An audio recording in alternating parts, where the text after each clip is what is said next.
Ons dink vrede werk soos 'n formule.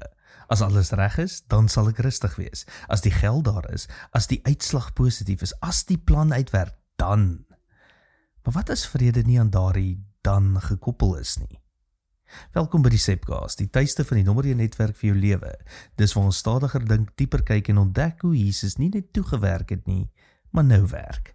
Filippense 4 sê, moenie oor enigiets bekommerd wees nie, maar bring alles na God toe, en die vrede van God sal jou hart en gedagtes bewaar. Let op die volgende.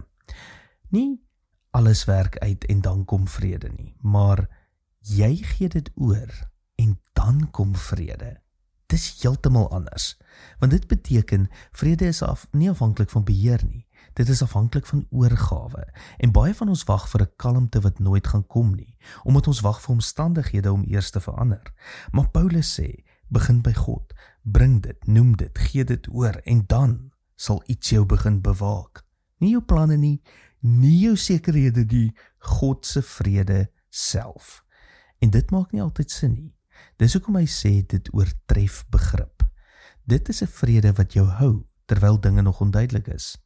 En by SA Gemeente, die nommer 1 netwerk vir jou lewe, leer ons mekaar hierdie ritme. Nie om alles uit te figure nie, maar om alles in God se hande te sit. So hier is iets prakties vir vandag. Kies een ding wat jou kop vol maak, nie 10 nie, net een. En in plaas daarvan om dit oor en oor te dink, sê dit stadig vir God. Weer en weer, totdat jy voel iets skuif.